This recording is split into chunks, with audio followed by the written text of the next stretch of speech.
Hey everyone, thanks for tuning in. It's time for the C3 stream.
Okay, you guys can probably pick up my audio now, can't you? Yeah, you can pick up my audio now. Nothing changes week to week, everybody. Like, I don't touch it week to week. So, why in the world would anything change? Literally, the settings should be the same. So, why isn't it? If I do this, why ain't it working? Don't know why my audio's not working on my microphone, but so okay, I guess we're gonna go with plan B, huh? But you guys can still hear me now. It's just not as good. Huh. Well, that's frustrating, huh? You know, it's been one of those days, guys, not gonna lie, everybody. Uh-huh. We're on like 4 hours of sleep, and says it's unplugged. Try rebooting it. We're on 4 hours of sleep. We have meetings all day. And my poor wife just walked around the block with a crying infant while I sent the other two to their rooms so that they would start the bedtime process. How do you like that? Parenting at its finest. Alright, let's see if that worked. Nope. Well, we'll just have to go with... I really like my fancy-pantsy microphone, so I'm not sure why it's not working. Oh! Okay. Can you hear me now? You guys can still hear me, can't you? Yep, it's coming through that I can. Nice. Alright, well, I unplugged it, rebooted it, and reloaded it in the program. Alright, guys, thanks. Sorry for your... Thanks for the patience. Man, not literally don't use this program between now and then. Every week I use this once a week, and I don't change any settings. But of course.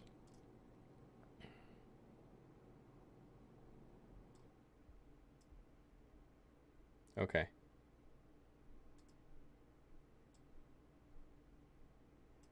Okay. Well, thanks for your patience, guys. I'm sorry. Okie dokie dokie do. It's time for Tuesday Night Teaching. If you're new to Tuesday Night Teaching, we hang out, we do Bible study. We are picking up where we left off in Luke chapter 8. That's what we're doing.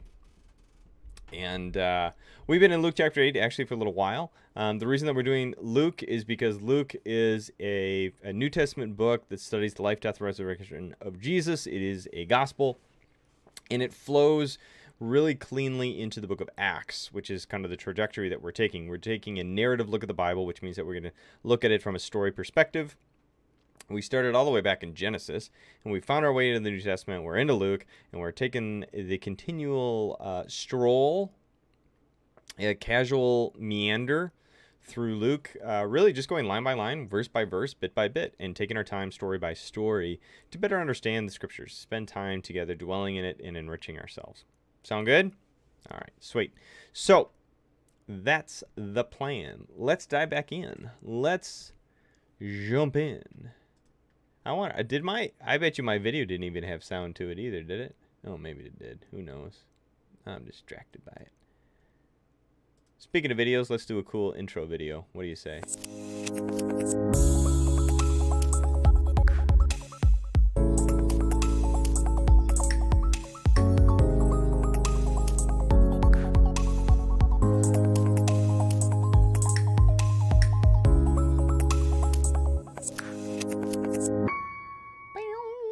Okay, here's a Bible, and there's me.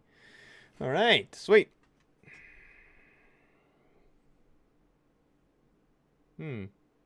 Why do those comments look like they are the previous comments? Oh, man, guys. What's up, huh? Like, you know? What's going on tonight? Things are all over the place. Things are all over the place. This should be my live chat, but for some reason this is not my live chat either, huh? Wow. Well, this is just inspiring tonight, aren't I? You know, I was, oh, now it says I'm offline. Wow. Well, we are just having a good old time.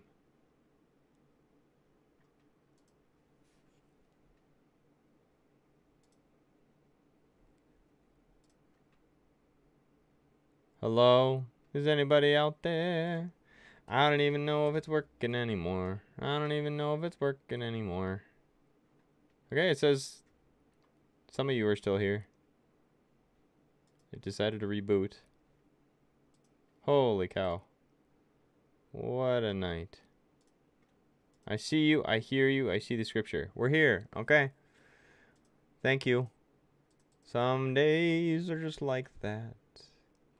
Some days are just like that. Huh, that shows you my login. That's hilarious. Just get rid of it. We're just doing that, guys. Well, the chat's not working, the internet's not working. Give it your best. Thank you. That's what we're gonna do. Time to roll on. Here we go. Okay, so here's the deal. We're in Luke chapter 8. Let's get into scripture because, let's be frank, that's where all the goods is. It's not in technology. Our hope is not in technology. Our hope is in the person of Jesus. Let's talk about him. Here's where we left off. We left off with Jesus heals a demon-possessed man. That's where we kind of finished. And this is a title, a heading, and it's one of the most powerful and popular stories of the New Testament. It happens in each of the Gospels, I believe. All the synoptics for sure. I'm not entirely positive about John off the top, but I'm pretty sure.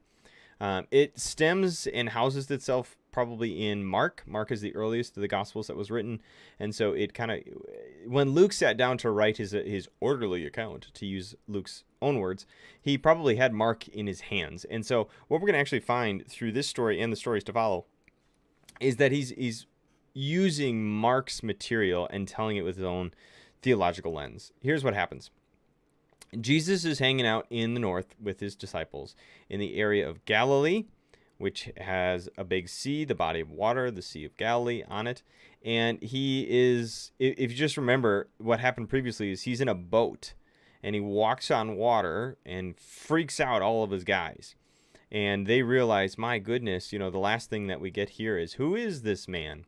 And they're asking the question. The disciples are kind of, you know, marveling at the fact that Jesus says with a single word, you know, he calms down nature. So nature obeys the word of Jesus, kind of in a snapshot here.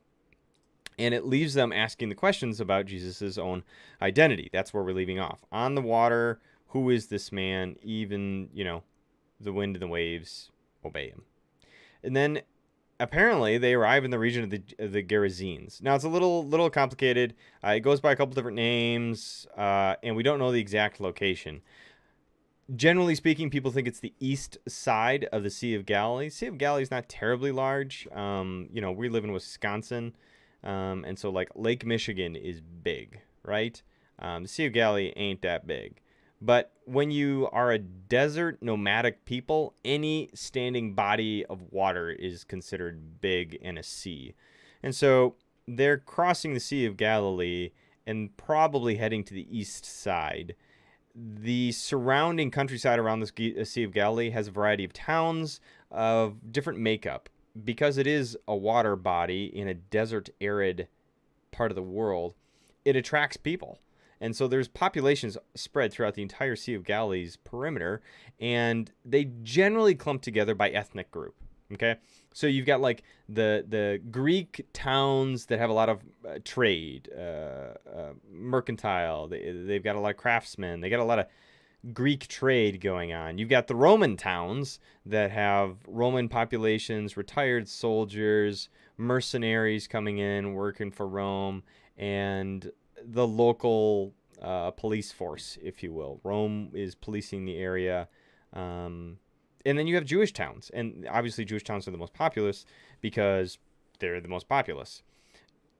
The Roman and the Greek towns were considered to be, because they were non-Jewish, they were filled with Gentiles, is the fancy word, right?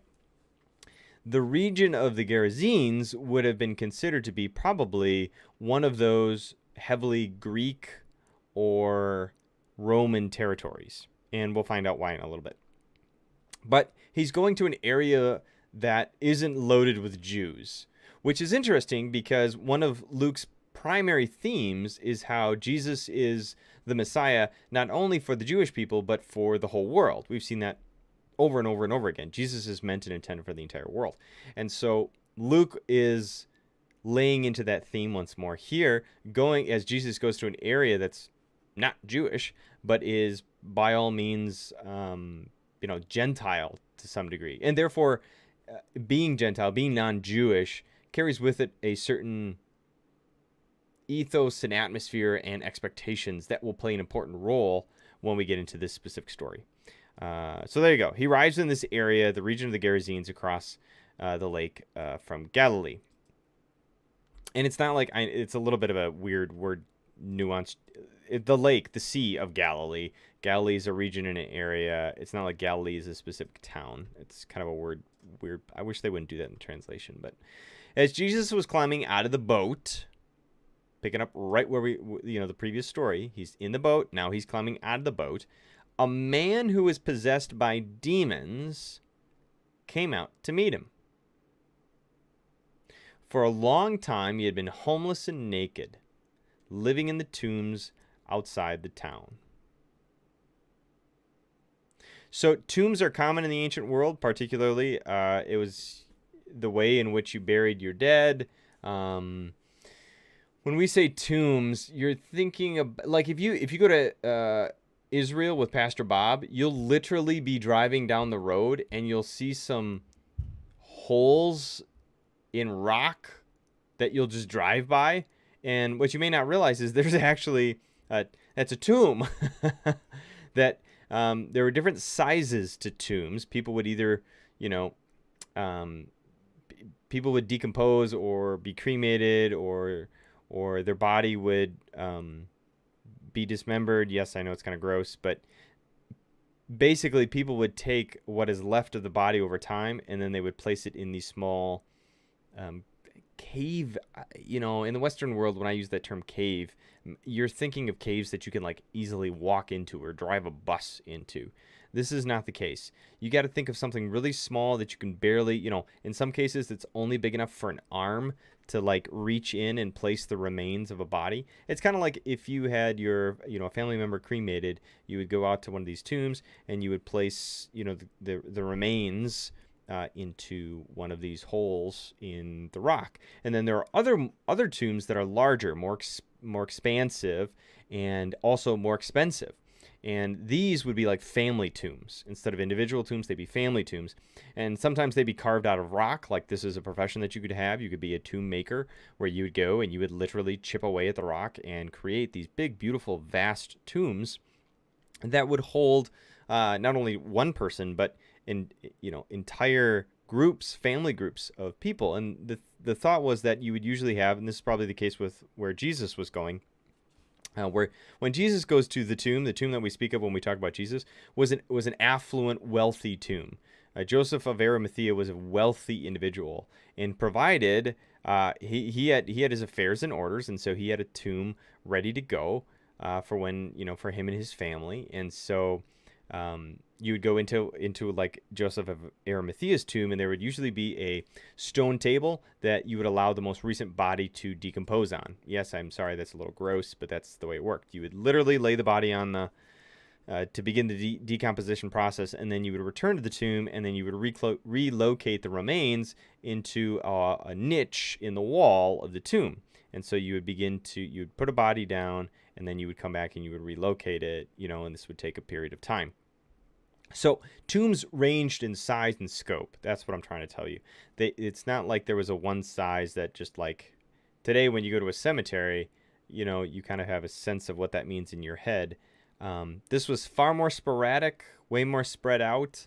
When it says here that he was living in the tombs, you got to picture all these random caves and nooks and crannies in large rock faces that he would try to shelter in. Some of them might have been big enough. Israel's incredibly rocky, and specifically the area around Galilee. If you go to the area around Galilee, Sea of Galilee, and you look at the formations, it's a bowl of water, and around the exterior of the bowl are these cliffs, for lack of a better word, kind of like cliffs. I'm thinking of like Lake Superior cliffs are a little bit dramatic, kind of like the bluffs of Lake Michigan, but more rock than kind of sand, if you will. But you have these kind of tall, 30, 40, 50 feet tall rock figurations sticking out of the ground. And this is where a lot of zealots would hide and ambush the Roman soldiers. The Roman soldiers would come walking by. The zealots would jump down on them and ambush them. That was a common trait. They would hide in the hills. They would hide in these rock areas. And kind of the outcasts and people who were trying, thieves, zealots, and in this case, the demon-possessed, hide in all of these rocky formations where they can hide from inclement weather. So that's what's happening with this guy. Jesus is climbing out of the boat, and this dude, a man possessed by demons, like beelines for him, right? Comes out to meet him. So he's got a reputation. We know that he's been homeless and naked. So how would you like a homeless naked man walking up to you? Like, that's not creepy at all, but okay. That's what happens. He's homeless, he's naked, and he's been living off of the land, so to speak. He's probably been stealing to sustain himself. And let's not forget the reality of what this means. He's possessed by demons. That is to say that he has a unique interplay within his life of spiritual forces inhabiting his life in ways that today in modern Western world, we get very uncomfortable. We don't really know what to make of this. We're not sure how to navigate this.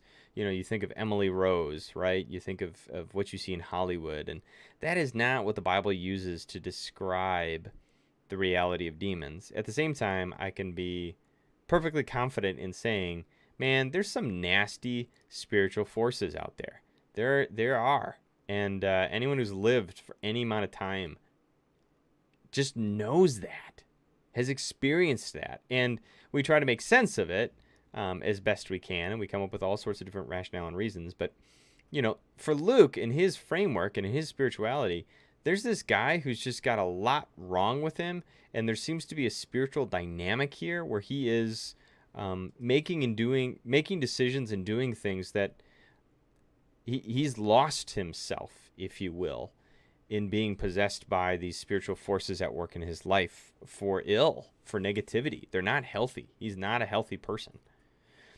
And this unhealthy, naked, homeless man living in and among death, right? Make no mistake. The reality that demons find their home in and among death should be noted. Demons are connected with death and destruction. Why? Well, because they're demons. So it shouldn't surprise us that, it's not like he's living in a garden where you think of livelihood and vibrancy and vivacious garden, new life and springtime. No, he's living in tombs, rocky, barren tombs. Clearly, Luke is making association with death. Okay.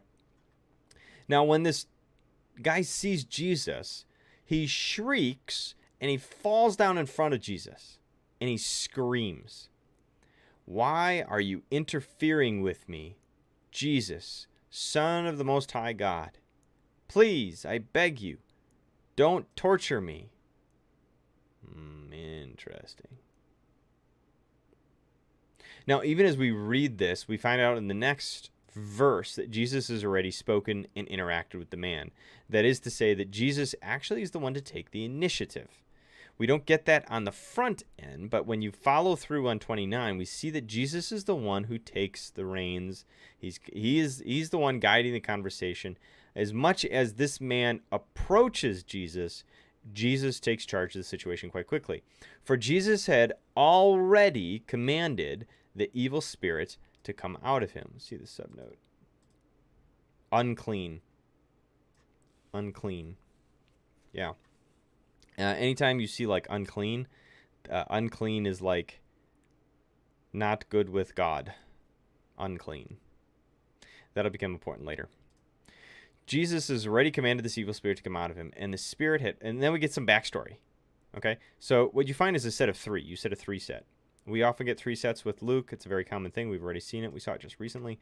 But you get the first thing here of this person falling down and shrieking.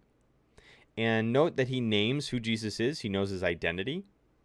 This, of course, is tremendously fascinating, that he knows exactly who he is, Jesus, and not just his like name, first name, Jesus, but he knows his identity, Son of the Most High God. This is particularly interesting because of where we left off in the last bit of chapter 8, where the disciples don't know who he is. Who is this man? Right? So you have a situation here where the disciples themselves don't know, don't understand, don't get it, are trying to understand Jesus. Of course, this all dips back much, much farther to all of the stuff that we've been studying up until now, the last probably 3 weeks. But here you have a situation where the demons know exactly who Jesus is from the get-go and reveal it. Right? Please, I beg, don't torture me. This is a statement of position. This is a statement of recognizing the authority, power, and primacy of Jesus over and against all other spiritual forces. In the same way that Jesus has authority over the wind and the waves, that is to say nature, when he gives a command, even the winds and waves obey him. This is the next sequence. Jesus is in control of nature.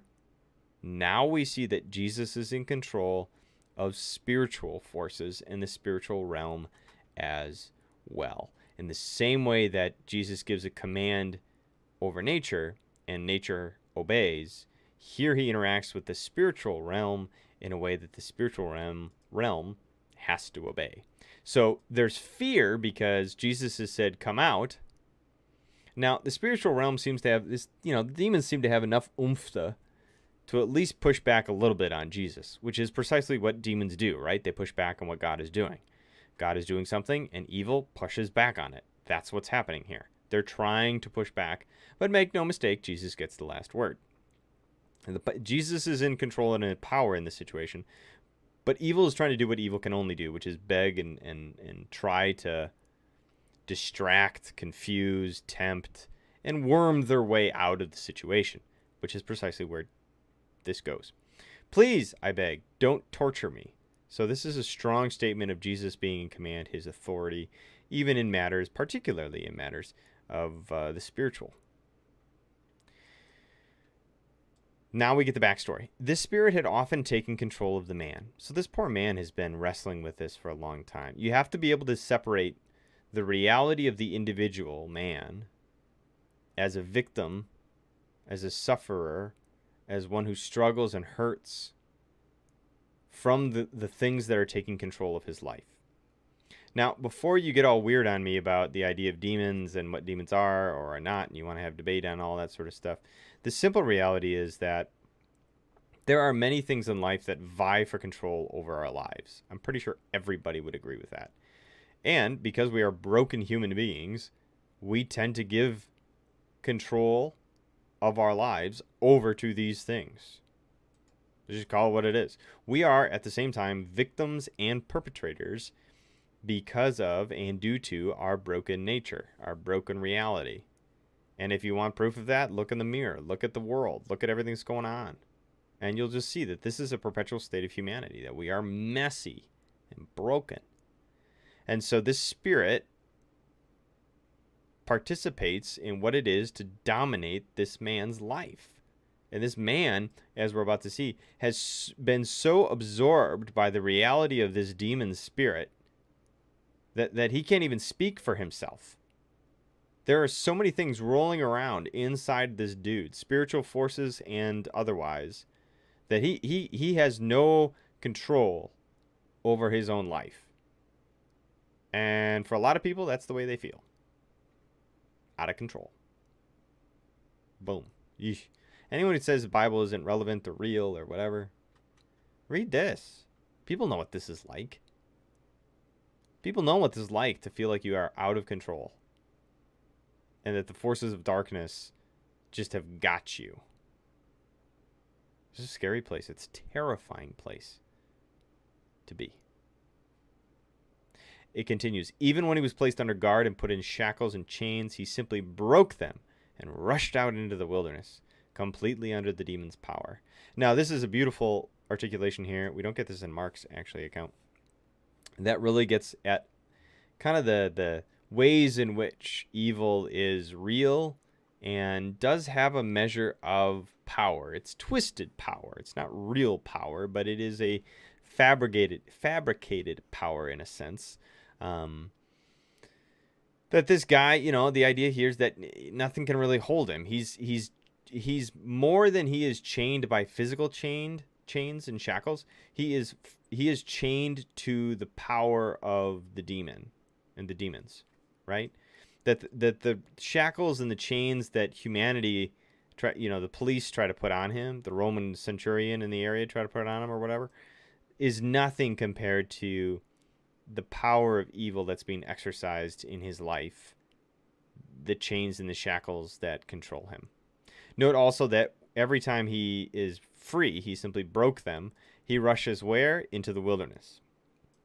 Isolation. Anytime you see the word wilderness, I'm always curious. Wilderness is a big word choice because it connotates a bunch of stuff. One, isolation. I mean, it's the most obvious one. This guy can't function within society anymore. And I don't know about you, but if you spend too long in isolation, it's not a good thing. Like, God made us to be in community and in relationship with other people. And so it shouldn't surprise us that one of the demons' go-to practices is to isolate, right? And so that's what he does. The demons drive him out into a place of isolation, away from family, away from friends, away from society, away from the constraints and the powers that can help bring a measure of correctness into his life, right? A measure of healing and restoration into his life. He has none of that right now because why? Well, he's running off into the wilderness. He's away from it, physically removed from what it means to have society and community to help come alongside of him. And whenever you get the word wilderness too, it always brings up the historical bearing of the Exodus trip, and it's never a fun thing. If you guys can think all the way back to like the story of Moses, you think back to the wilderness wanderings. It's a time of trial, of temptation, of difficulty, of feeling like God is there, but God isn't there, of lost and confusion.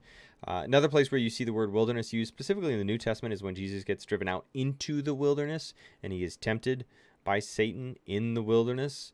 Wilderness has a sense of barrenness. Usually wilderness is referred to as a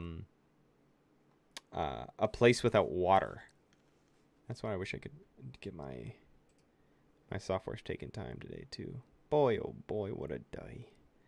Boy, oh boy, oh boy. Trying to see what you got. Let's look you up in BDAG. A state of isolation, desolated, deserted. Yeah, we talked about that. Abandoned, empty, desolate. Yeah, but I want to know if it connotates historically. Yeah, okay. Desert, grassland, or wilderness, in contrast to cultivated and inhabited country. Steep steppe, grassland. Of the Judean wilderness, the stony, barren eastern side of the Judean mountains toward the Dead Sea and lower Jordan Valley. That's what I was looking for. All right, that's nice. That's real nice. Right, so the idea here is devoid of water, and devoid of life, and devoid of people. Side note. Well, yeah, we'll get to that. Let's keep talking about it. But why? Because it's fabulous. Yeah, okay, we're about to talk about it anyways.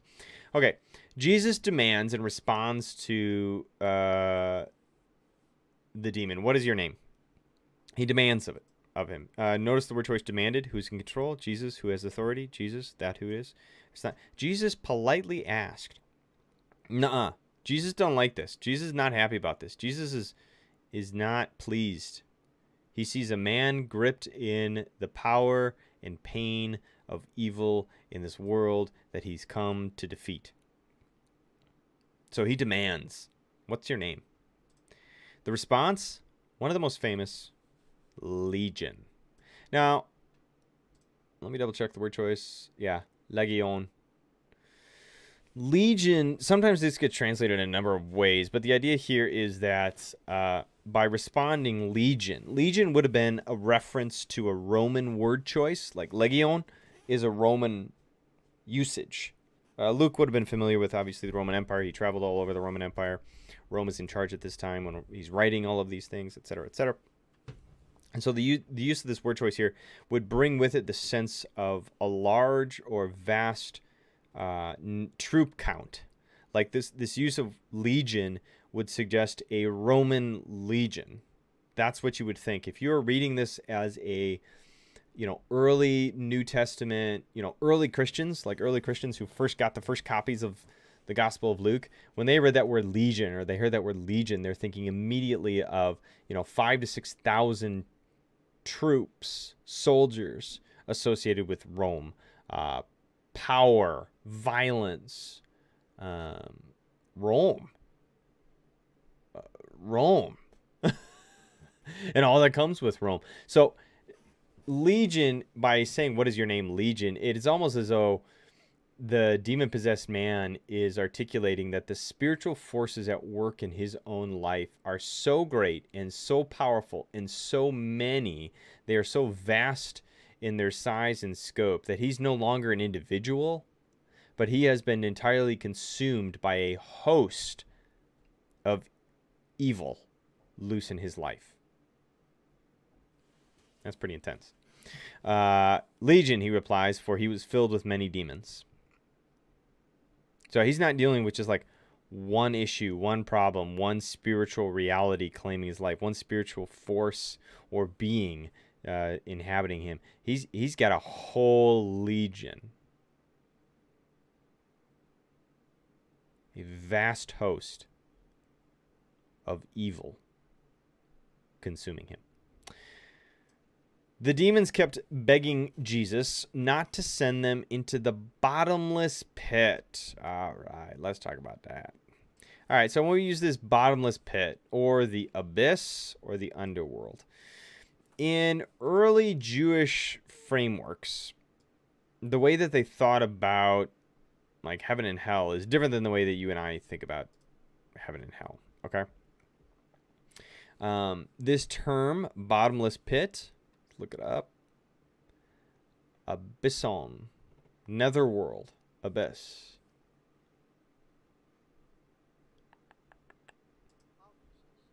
Abusos. Let me hear that again. Abusos. Abusos.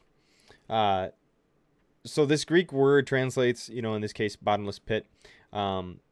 It's used in other places in the New Testament, and it represents the home of, evil, death, destruction. It's sometimes referred to as Hades, hell, Sheol. It's picking up on an Old Testament understanding It's referred to and used in a couple different places. Particularly, a lot of people like to know this. It's used in Revelations, not surprisingly. Okay, it's used in a number of places, number of times. And this is the bottomless pit is kind of like the place where God casts evil to go away, to never again be. He casts it into the bottomless pit. And oftentimes, hell, Sheol, the abyss, is associated with like water, like drowning. That's a common connection for like the underworld. The river Styx, right? Again, I don't know if you guys know about that, but the bottomless abyss is like like drowning in a never-ending pit of water was like the ancient world's thought of what the underworld was like. Okay, so demons have like this aversion. Demons have like this aversion to water because the suggestion is that water is connected to life, vitality, sustenance. This is again a nomadic desert people.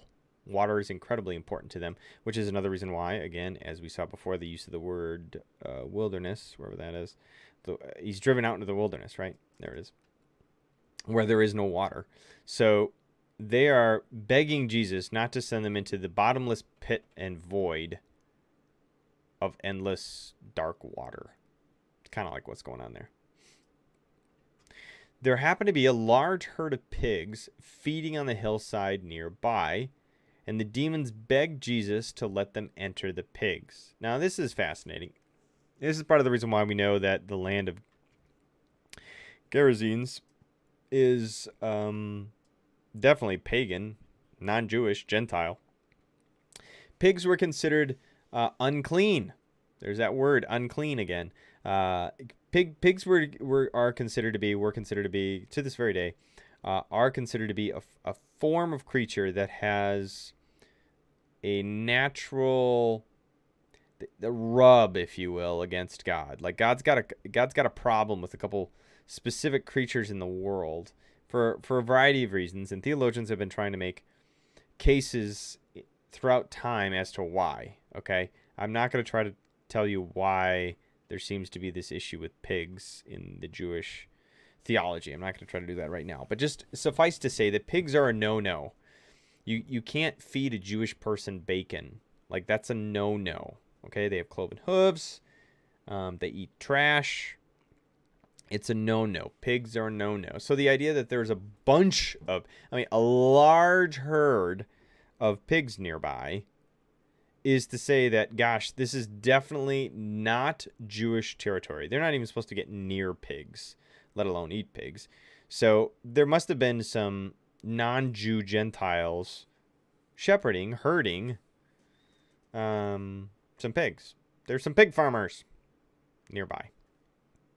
And the demons get wind of these unclean creatures and say, hey, put us into the pigs. This is evil trying to wheel and deal, which is exactly what we talked about just previously, a moment ago, right? Evil always tries to push back and wheel and deal. When faced with the power of God and the power of Jesus, evil does what it can to weasel its way into a better position. And in this case, the evil within this person says, if I can get to the large herd of pigs, I'll be okay. We'll be okay. Legion can escape. If these spiritual beings and realities can get into the pigs, there seems to be a sense that the pigs somehow will be okay. And specifically for them, Luke's audience would have known that pigs are a no-no. He's writing to a Jewish Gentile mixed audience, and everybody knows you don't feed a Jewish person pigs. Well, Jesus looks at the situation and he says, okay. He gives permission for the demons to go into the pigs. The demons come out of the man, they enter the pigs, and this is awesome. This is so cool. The entire herd plunged down the steep hillside into the lake and drowned.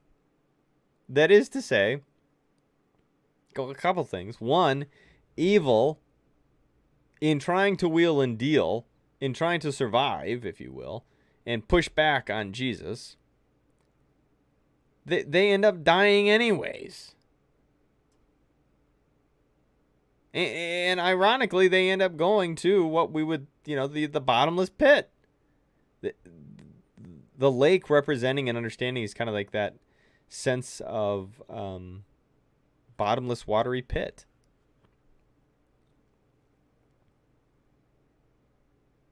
Further, you can see how the demons who cause destruction in the life of the man, even in their escape, end up destroying the herd. It's a way of saying that evil, when and if you allow evil to continue to subsist and reside, as you give space for evil, evil will end up destroying, and even to the point of self-destruction.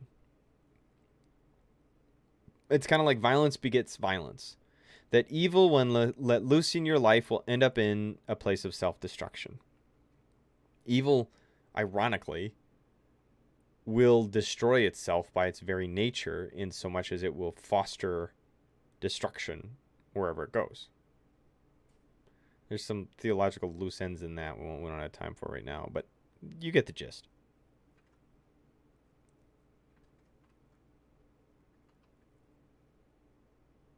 Wherever evil goes, it destroys. And in the end, the irony here is that Jesus let them destroy themselves. Well, when the herdsmen saw this, now these are probably Gentile herdsmen. When the herdsmen saw this, they fled to a nearby town in the surrounding countryside. They're probably pretty angry, I would assume, especially if they were, the owners of the pigs and were counting on the pigs for an income.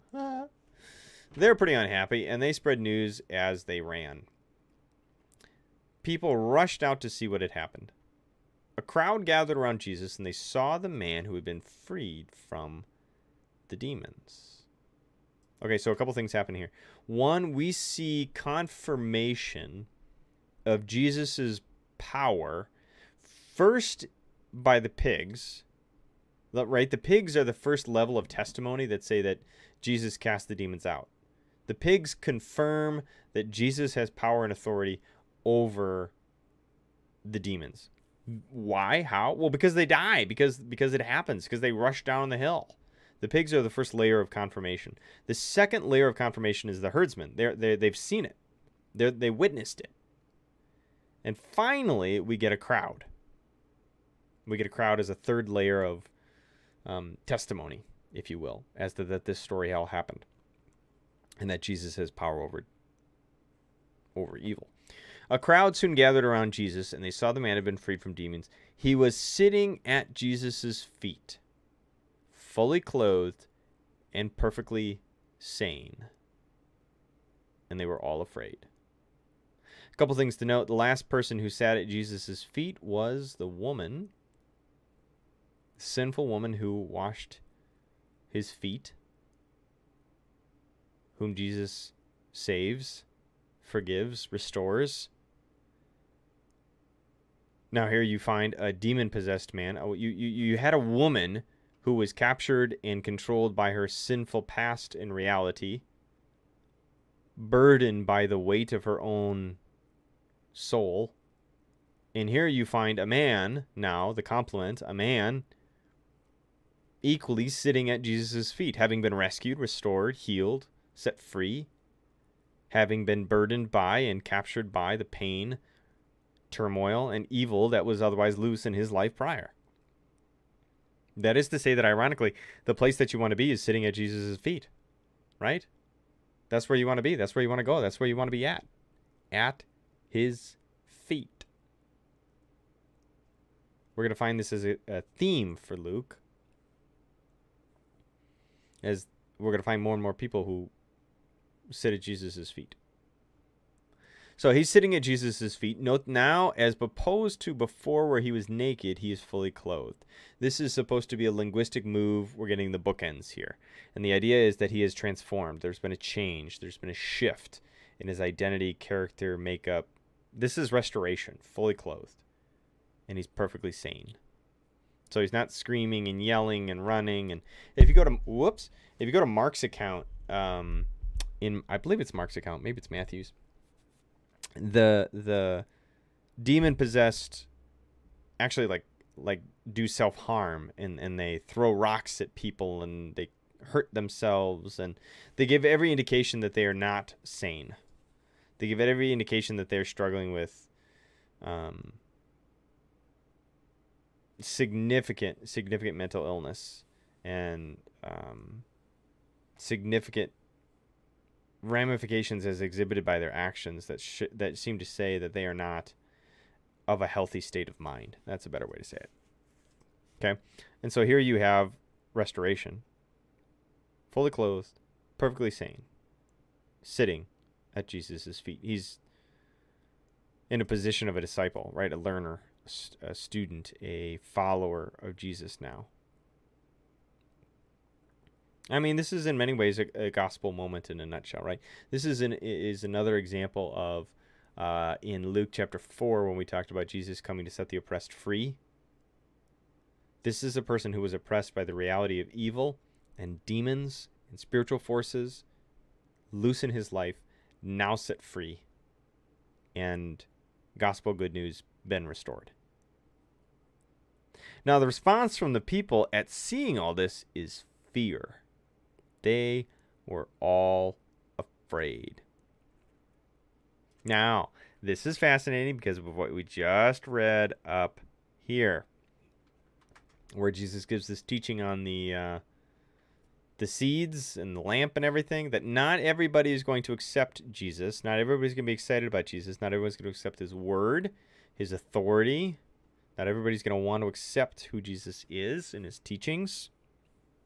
And so here we have a case where the people who see and witness and come to confirm all of this are afraid, and they want him gone.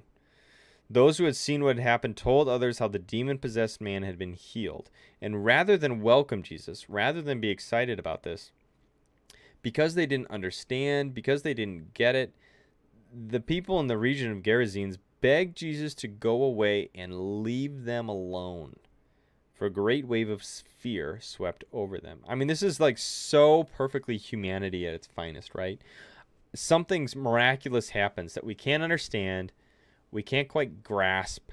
We simply know what we have previously been able to see and prove, which is to say that this guy was nuts and crazy and violent and living in the tombs and naked and homeless and stealing,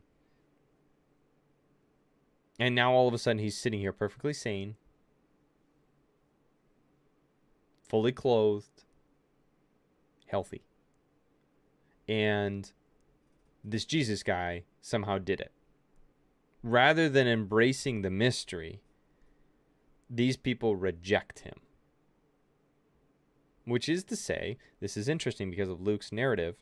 Luke is about the whole world embracing Jesus, but this is an acknowledgement that says, look, even though Jesus is for the whole world and does this for the whole world, does not mean that the whole world will receive him.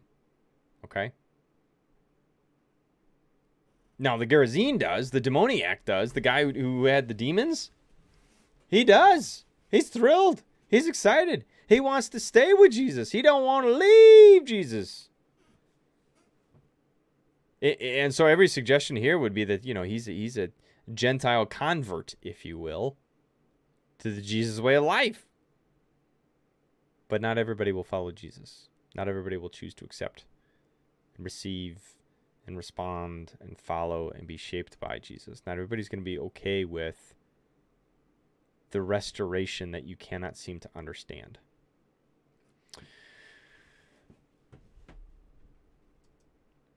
So, Jesus returns to the boat and he leaves. He honors their request. Having come and proclaimed his authority, demonstrating that authority so as to save, heal, and rescue someone, he gets in the boat and he leaves, crossing back to the other side of the lake. Back to probably what we would consider to be the Jewish area. Back to his stomping grounds, probably like Capernaum area. Does it say where it comes up? local synagogue, but we don't know which one. Excuse me. Sorry, guys. Newborn. The man who had been freed from the demons begged to go with him. Now, this is fascinating. For all intents and purposes, we like this, right? I mean, when Jesus heals you and restores you, we want to be with him. We want to be near him. We don't want to let Jesus out of our sight. And there's plenty of sermons where you will hear the preacher tell you to never never stop looking at Jesus type thing. And there's truth to that. At the same time, notice how Jesus responds. The man who had been freed from demons begs to go with Jesus and become one of his disciples, but Jesus sends him home, saying, "No, go back to your family and tell them everything God has done for you." So he went through all the towns, proclaiming the great things Jesus had done for him. This is fascinating. This is a missional twist. This is loaded with stuff, guys. Okay, so here's just a few things to dance through. First off, Jesus sends him home. That is to say that Jesus restores not only the man, but the man's relationships. It's not enough for this man to simply get physically well, if you will, but instead, Jesus restores what it means for him to belong to a family, what it means to be included in right relationship. Whereas the wilderness is a place of isolation, Jesus is saying, go back and restore and heal the relationships that you had. Go find unity, restoration that goes beyond just simply this moment. Carry the work of restoration that I have begun in you, and let what I've done in you now bear fruit moving forward in your life, particularly as you come into contact with other people, namely your family. Go back to your family.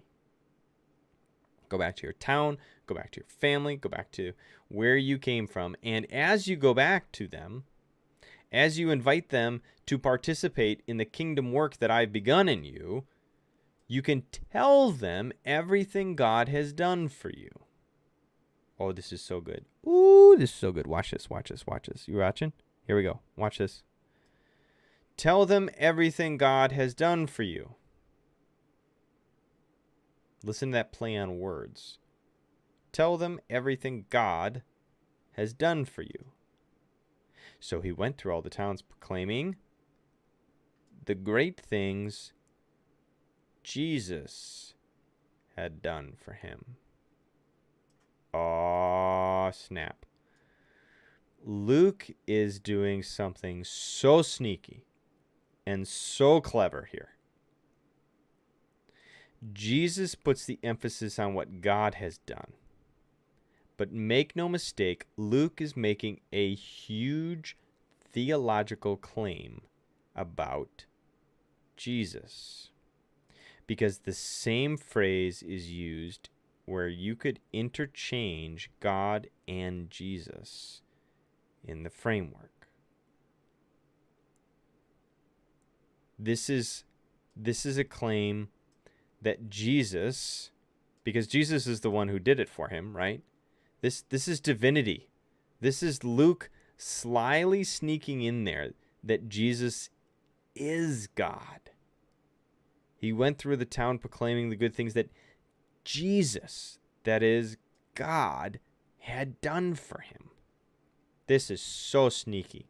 Did you pick that up? That is so sneaky. Oh, that Luke, he's good. He's good. By using this same phrase in an interchangeable way, Luke is making the claim about Jesus' identity, which is precisely the question, who is this man, that the disciples recently were asking. Who is this man who controls the winds and the waves, nature itself? Who is this man that controls demons and spiritual forces and can ultimately have authority over evil itself. Who is this man? This is the theological nuanced question that Luke is trying to tease you as the reader with. And very cleverly, he begins to break open his answer as we see what Jesus is doing. Jesus, who is this man? He is God incarnate. That's who it is. Jesus is God. For only God has authority over nature. Only God has authority over all spiritual forces. Oh, man. And look at this. What time is it? 8:26. Dang, we spent all that time in the beginning putzing around on the tech stuff. We're about to move into the next section, so I don't have time to do it. But as you'll begin to see with the next section, it moves from nature to evil to finally sickness, disease, and ultimately death itself. And God is the only one who has control over all of that. That is to say, Luke is making a claim that Jesus is divine. He's God. That is what Luke is up to in these chapters. Dang! That's good stuff. Huh? What do you guys think? I think it's pretty cool. I think it's pretty sweet. I get jazzed about that stuff. I mean, that's really clever. If you slow down a little bit and you begin to look at something, oh, that's what he's doing. This is a movement about the identity of Jesus. Okay. Well, there you go, guys. Thanks for hanging out with me tonight. Thanks for bearing with me on some of that tech troubles in the beginning. Sorry I had some issues. Not sure why, but that's just life. Thanks for bearing with me and hanging out, though. That means you're part of the online community. Thanks for being part of that online community. We value and we are a church that is both on-site and online. And so when you participate online like you did tonight, you are part of Christ Church. So thanks for hanging out and being part of Christ Church tonight. Hey, speaking of Christ Church, hang out with us not only tonight, but Sunday mornings.